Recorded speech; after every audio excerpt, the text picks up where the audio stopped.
The stars above Earth glittered like distant dreams, cold and unblinking. Among them, hidden within the darkness, a massive spacecraft drifted silently, cloaked from human technology. The ship, a marvel of alien engineering, was shaped like a sleek crescent, its surface bristling with strange instruments and shimmering in colors that defied human understanding. Within this vessel, a team of alien scientists prepared for an unprecedented mission. Captain Seraphis, a voice echoed through the dimly lit chamber, resonating with a soft, melodic timbre. We have reached orbit around the target planet. Seraphis, a tall, slender figure with skin that shimmered like liquid mercury, turned to face the source of the voice. Their large, multifaceted eyes reflected the holographic displays that hovered around them. They nodded in acknowledgement, their thoughts racing with anticipation. This mission was unlike any they had undertaken before.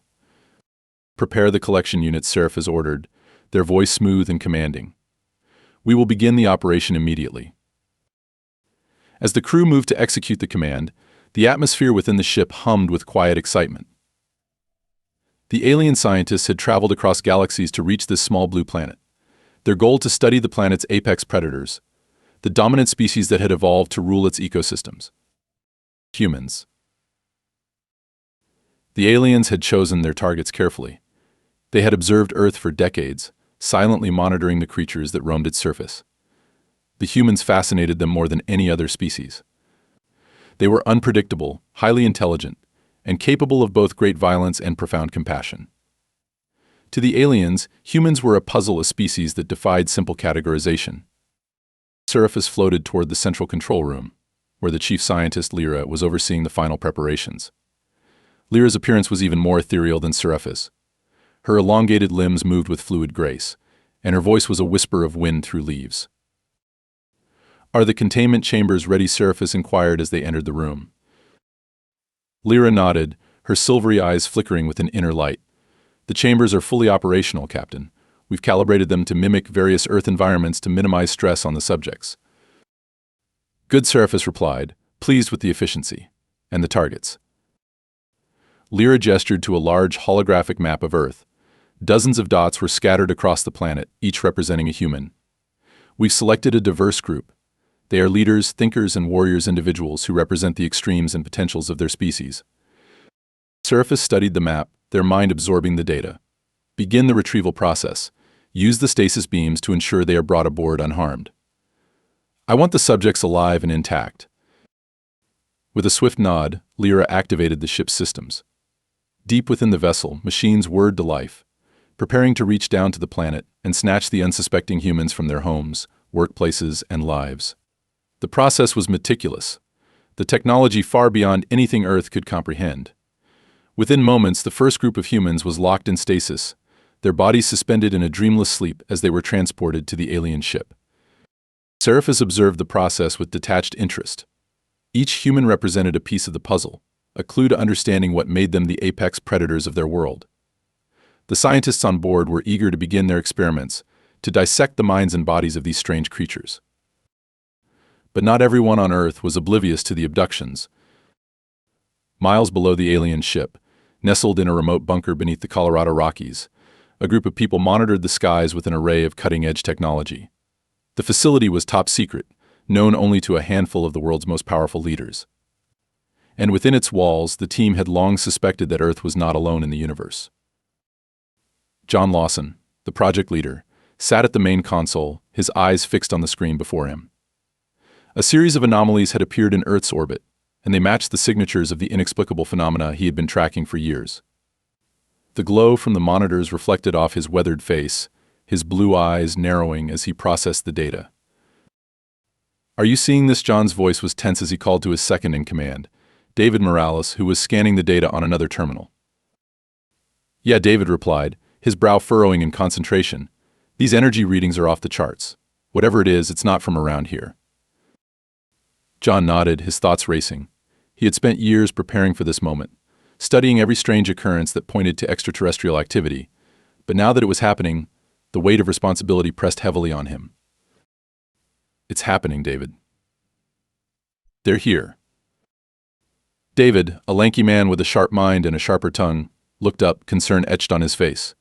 Do you think it's the same ones as before? He asked, his voice low, as if speaking too loudly might invite the very thing they feared. John hesitated, then nodded. It has to be.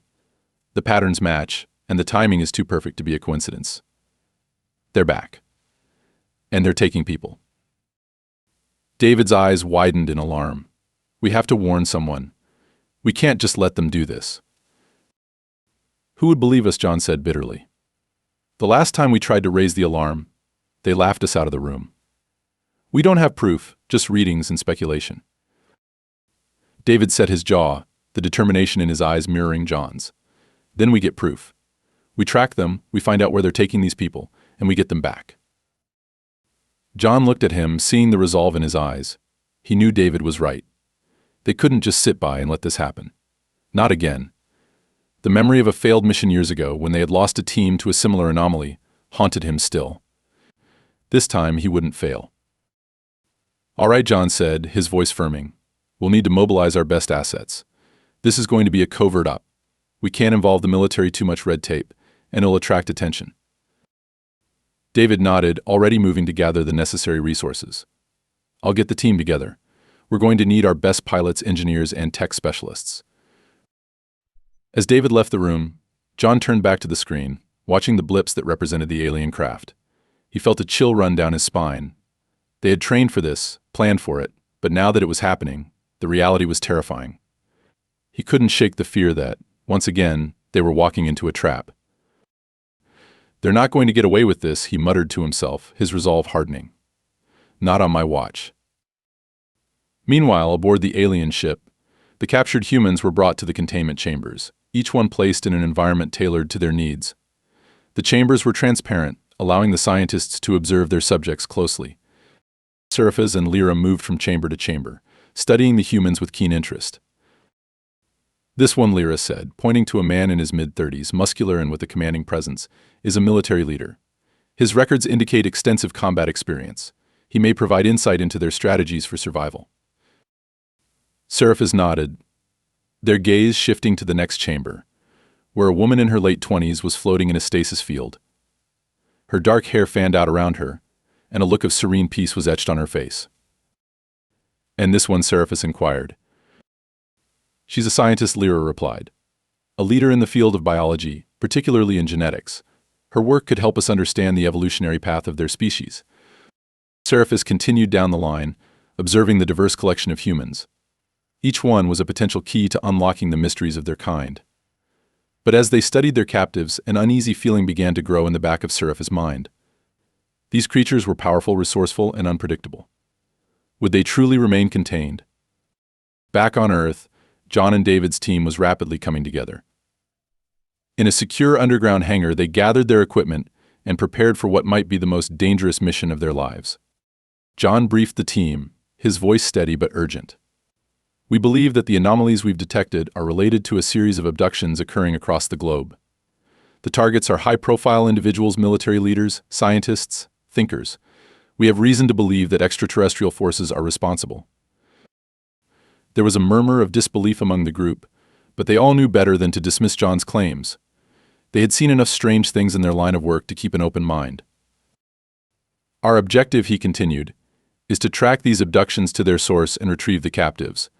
We'll be going in under the radar, no official support, no backup. This is strictly off the books. David stepped forward, handing out assignments. We've identified several potential sites where the abductees might be held. We'll deploy in teams, equipped with the latest stealth tech. Remember, this is a rescue mission, but if we encounter hostiles, we do what we have to do to protect ourselves and the captives. The team members nodded, their faces grim with determination. They had trained for impossible missions before, but this felt different, more urgent, more dangerous. As they prepared to depart, John couldn't shake the feeling of dread that had settled in his gut. They were venturing into the unknown against an enemy they barely understood. But they had no choice. If they didn't act, the abducted humans might never be seen again. Hours later, as the alien ship continued its orbit around Earth, a small, cloaked shuttle launched from the surface, carrying John, David, and their team into the void. Their destination was the alien vessel, a floating fortress filled with unknown dangers. The journey was tense, the shuttle silent as it slipped through space. The Earth receded behind them, and the alien ship grew larger in the view screen. Its sleek, otherworldly design was both beautiful and terrifying. "We're approaching the target," the pilot announced, his voice steady despite the tension in the cabin. "Activate the cloaking field," John ordered. "We can't afford to be detected." The shuttle shimmered as the cloaking technology engaged, rendering it nearly invisible to both visual and electronic sensors. The team held their breath as they neared the alien ship, hoping that their stealth tech would hold up against whatever sensors the aliens had. "We're in position," the pilot said, his hands deftly working the controls. "Preparing to dock." The shuttle latched onto the alien ship with a barely audible thud. The docking was seamless, a testament to the precision engineering of their vessel. John stood, his heart pounding. "This is it.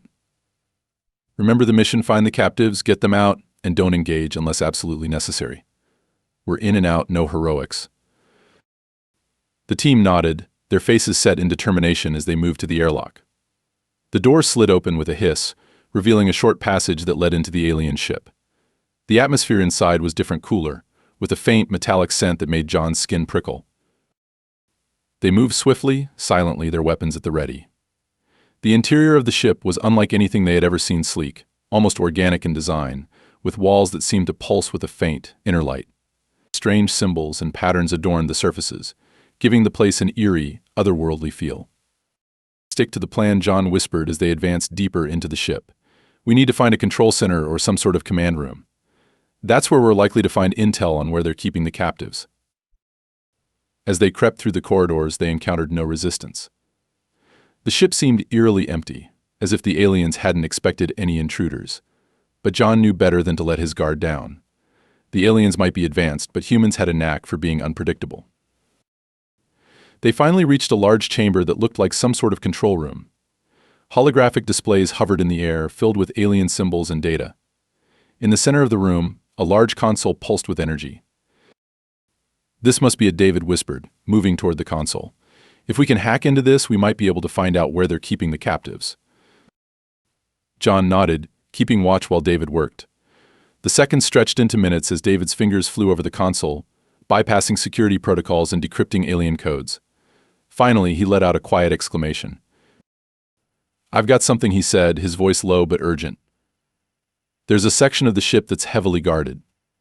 I think that's where they're holding the humans." "Coordinates?" John asked, glancing around to make sure they were still alone. David nodded and transferred the information to their handheld devices.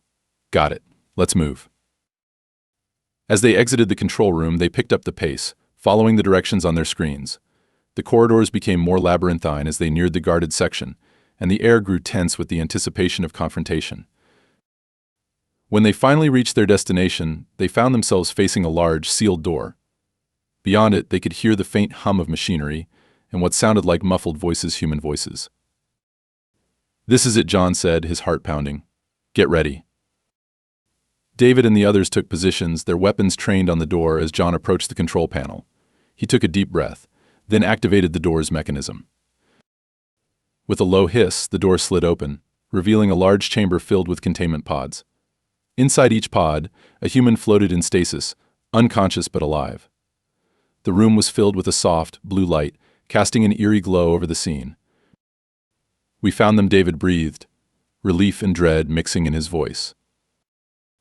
But before they could move to free the captives, a voice echoed through the chamber, cold and unfamiliar. "Intruders detected. Initiating defense protocols." The walls of the chamber rippled, and from hidden compartments, sleek, insectoid drones emerged, their metallic bodies gleaming in the blue light. They moved with terrifying speed, closing in on the team with deadly intent. "Take them down," John shouted, his voice cutting through the chaos as the drones attacked. The room erupted in gunfire and flashes of energy as the team fought to defend themselves. The drones were fast and agile, but the humans were well-trained, and their determination drove them to fight with everything they had. John ducked behind a console, firing at the approaching drones while David worked frantically to disable the containment pods. The other team members provided cover, taking out drones with precision shots. "We need to move faster," John shouted over the din. "More will be coming." David gritted his teeth as he bypassed the alien security measures. Finally, the pods began to open, and the humans inside started to stir, blinking in confusion as they woke from their stasis. "Get them out of here," John ordered, helping one of the captives, a dazed scientist, to his feet. "We'll cover you." The team moved quickly, guiding the freed captives toward the exit. The drones continued to attack, but the humans fought back with a ferocity born of desperation. The aliens might have underestimated their resolve, but now they were learning just how dangerous Earth's apex predators could be. As they neared the shuttle, alarms blared throughout the alien ship. The walls pulsed with a warning light, and the entire vessel seemed to shudder as the aliens realized what was happening. "We've got to go," now David shouted, helping the last of the captives onto the shuttle. John was the last aboard, his heart pounding as he fired one final shot at an approaching drone. The shuttle door slammed shut behind him, and he raced to the cockpit. "Get us out of here," he ordered the pilot. The shuttle detached from the alien ship and veered away, its engines flaring as it sped toward Earth. Behind them, the alien vessel began to pulse with energy, as if preparing for some kind of retaliatory strike. "Hang on," the pilot shouted as the shuttle dove toward the planet, the atmosphere burning around them as they re-entered Earth's gravity. The alien ship fired a beam of energy, narrowly missing the shuttle as it streaked through the sky. The ground rushed up to meet them, and with a final, desperate maneuver, the pilot guided the shuttle into a controlled crash landing in a remote field. For a moment, everything was silent. The team members and the rescued captives lay still, catching their breath, their bodies aching from the impact. John was the first to move, pulling himself to his feet and checking on the others. "Is everyone okay?" There were groans and nods of affirmation as the team and the captives began to stir. Despite the rough landing, they had all survived. "We did it," David said, disbelief and relief in his voice. "We actually did it." But John knew it wasn't over. The alien ship was still up there, and they had just made a powerful enemy. "We need to get to a safe location," he said, his voice firm. "This isn't the end. They'll come after us. But for now, we've got the people back, and that's what matters." As they moved away from the wreckage, John glanced up at the sky, where the alien ship was now just a faint glimmer in the distance. "They thought they could take us," he muttered, a fierce light in his eyes. "But they underestimated us. We're not just predators, we're survivors." The crash site was eerily quiet, the only sound being the distant rustle of wind through the trees that surrounded the field. John Lawson scanned the area, his military instincts on high alert. The crash had been rough, but they were lucky to be alive. The fact that the alien ship hadn't pursued them immediately was troubling. It meant the aliens had something else up their sleeves, or worse, they didn't see the humans as a real threat. John had no intention of proving them right. "David, check the equipment," John ordered, his voice low and calm. He could see the tension in his team, and he needed them focused. David, who had been nursing a bruised shoulder, snapped into action, moving to the rear of the shuttle to assess their gear. The others, a mix of hardened soldiers and bewildered captives, were slowly regaining their bearings. John moved among them, offering words of encouragement and quick assessments of their injuries. Nothing seemed life-threatening, but they had to move, and soon. John David called out from the shuttle's hatch. Most of the gear made it through, but we're down a couple of energy rifles and one of the comm units is fried. "Can you get the other unit working?" John asked, already mentally preparing their next steps. "Should be able to," David replied, though his tone suggested it would take some time. "Good, we need to get in touch with our contacts and secure transport out of here." John turned to the rest of the team. "We're not sticking around. We need to move now." The rescued captives, still disoriented, looked at John with a mix of confusion and gratitude. Among them, the scientist John had helped out of the pod stepped forward. Her name was Dr. Emily Carter, a leading expert in genetics and evolutionary biology. She was still pale, her dark hair matted from the stasis pod, but there was a sharpness in her eyes that John recognized. She was processing everything quickly, and she'd be an asset if they could keep her safe. "Do we know where we are?" Dr. Carter asked, her voice steady despite the situation. "Rural Colorado, based on the shuttle's course before we lost control," John replied. "We have a safe house about 10 clicks west from here. It's well hidden and should have supplies." Emily nodded, accepting this without question. "And the aliens? What do you think they'll do next?" John glanced skyward, where the alien ship was no longer visible, but its presence lingered in his mind. They'll come after us eventually. Right now, they're probably regrouping. We need to stay ahead of them. One of the soldiers, a man named Corporal Harris, approached John. He was a stocky, battle-hardened veteran with a no-nonsense attitude. "Sir, what's the plan if they track us?" "We'll make it hard for them," John said. "We'll leave a trail leading away from the safe house and set up traps along the way. If they want us, they'll have to work for it." Corporal Harris grinned, a fierce light in his eyes. "Sounds like my kind of plan." With the team energized and the captives starting to adjust to the reality of their situation, John led the group away from the crash site. They moved quickly but cautiously, using the cover of the trees to stay out of sight. The terrain was rough, but they made good time, putting distance between themselves and the shuttle. As they moved, John kept his senses alert, scanning for any signs of alien pursuit. They were about halfway to the safe house when David jogged up to John, holding the functional comm unit. "Got it working. We're secure. For now." "Good," John said, relieved. "Get in touch with our contact. Let them know what happened and that we're bringing in civilians." David nodded and stepped away to make the call. John continued to lead the group through the forest, every step taking them closer to the safe house and further from the threat above. The dense foliage provided some comfort, but John knew it was only a matter of time before the aliens made their move. As the sun began to dip below the horizon, casting long shadows through the trees, the group finally reached the safe house. It was a small, unassuming cabin nestled in a hollow, completely hidden from aerial view by the thick canopy above. To anyone else, it looked like an old, abandoned hunter's lodge, but John knew it was much more than that. The cabin was reinforced with high-tech defenses, and there was a secure bunker below ground that could shield them from most threats. To get inside, John instructed, ushering everyone through the door. "Corporal, secure the perimeter." Harris nodded and set to work, placing motion sensors and tripwires around the cabin while the others settled in. The safe house was stocked with essentials: food, medical supplies, and most importantly, communication gear. Emily Carter moved around the room, examining their makeshift sanctuary with a mix of curiosity and professional interest. "You've been preparing for something like this for a while," she said, more as a statement than a question. "We've had our suspicions," John replied, checking the generator that powered the cabin's systems. "We knew they were out there, watching us. We just didn't know when they'd make their move." Emily nodded, her expression thoughtful.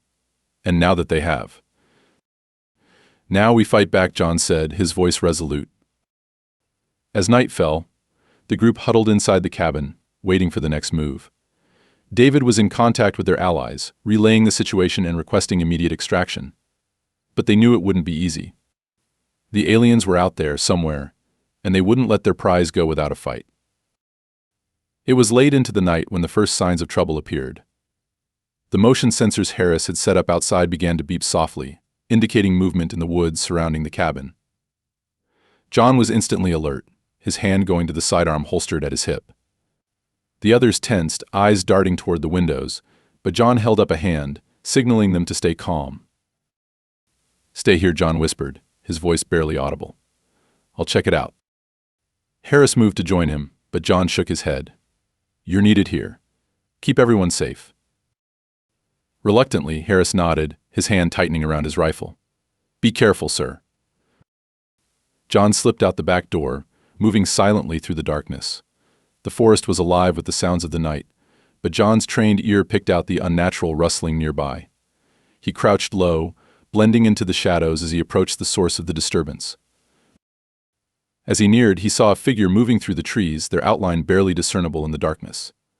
John's heart pounded as he raised his weapon, ready to confront whatever or whoever it was.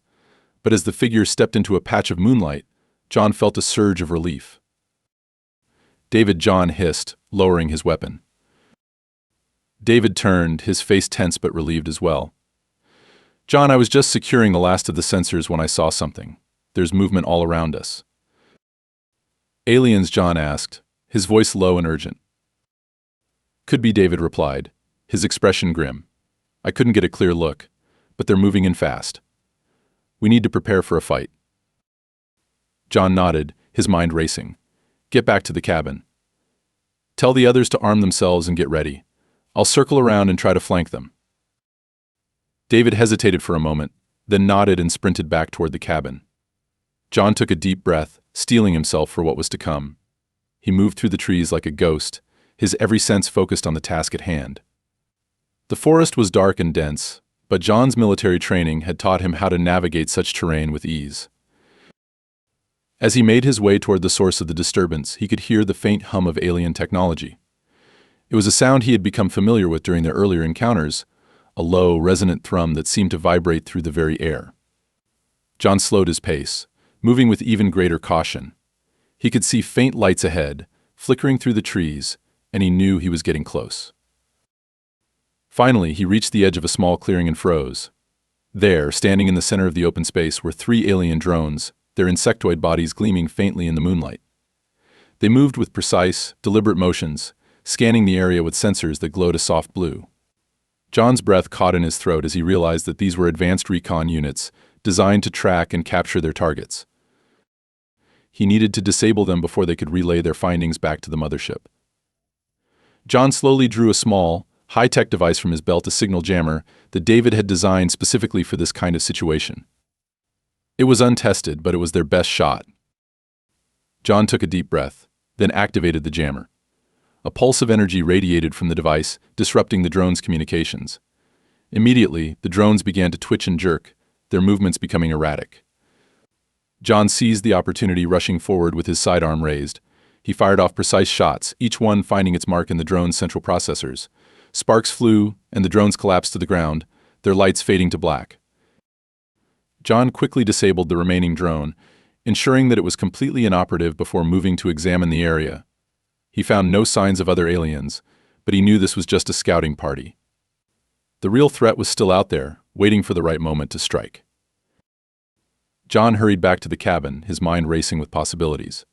When he arrived, he found the team ready and waiting, weapons in hand. David had already informed them of the situation, and they were prepared for whatever came next. "What did you find?" David asked as John entered the room. 3 drones, John replied, his voice tight with urgency. "I took them out, but they were just the vanguard. The main force could be right behind them." "Do you think they know where we are?" Emily Carter asked, her expression a mix of fear and determination. "They're close," John said. "We have to assume they're tracking us. We need to be ready to move at a moment's notice." Harris stepped forward, his jaw set in determination. "What's the plan, sir?" John glanced around the room, assessing their situation. They had limited time and resources, but they couldn't afford to stay here and wait to be overrun. "We set up a perimeter, lay traps, and make this place as defensible as possible. If they attack, we hold them off long enough for our extraction team to get here. If it looks like we're going to be overwhelmed, we'll fall back to the bunker." The team moved quickly, working together with the precision of seasoned soldiers. Harris and the other soldiers set up barricades and strategically placed explosive charges around the perimeter. David and Emily worked to reinforce the cabin's defenses, rigging the windows and doors with makeshift barricades. Even the rescued captives pitched in, following John's orders without hesitation. As the night wore on, the tension in the cabin grew palpable. Every creak of the floorboards, every rustle of the wind outside, set their nerves on edge. John kept a close eye on the sensors, watching for any sign of movement. The minutes ticked by, each one feeling like an eternity. Finally, just before dawn, the motion sensors outside the cabin began to beep softly. John's heart raced as he checked the monitors. The display showed multiple contacts approaching from all directions. The aliens were here. "Positions," John barked, his voice steady despite the adrenaline surging through his veins. The team sprang into action, taking up defensive positions around the cabin. Harris and the soldiers manned the barricades, weapons trained on the entrances. David and Emily took cover behind the reinforced walls, ready to provide support as needed. John positioned himself near the main entrance, his sidearm at the ready. The first sign of the alien attack was a series of soft clicks and hisses as the drones and alien soldiers moved into position. Their approach was methodical, precise, and utterly silent. The only warning the team had was the flickering of the sensors and the faint, glowing eyes of the aliens as they moved through the trees. "Hold your fire," John whispered, his voice barely audible. "Wait for my signal." The tension in the air was suffocating as the aliens closed in. John could see their shapes moving through the trees, their insectoid bodies sleek and deadly. He counted at least a dozen, but there were likely more hidden in the shadows. The aliens had the advantage of numbers, but the humans had the element of surprise. Finally, when the aliens were just a few feet from the cabin, John gave the signal. Now. The night exploded with gunfire and flashing lights as the team unleashed a barrage of fire on the approaching aliens.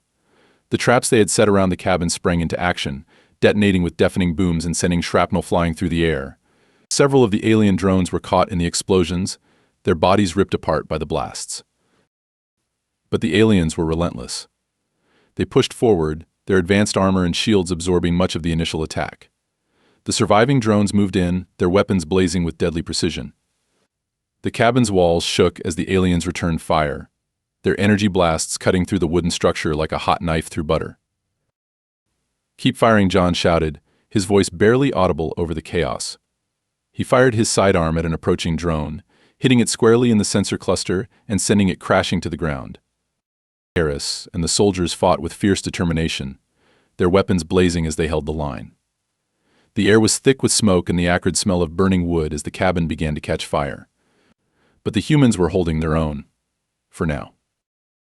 David and Emily worked frantically to keep the cabin's defenses operational, rerouting power to the remaining barriers and sealing off damaged sections of the structure. Emily's hands shook as she worked, but her focus was unbreakable. They couldn't afford to lose any ground. The battle raged on, with neither side giving an inch. The aliens pressed their attack, their relentless advance testing the limits of the humans' defenses. But John knew that their position was becoming untenable.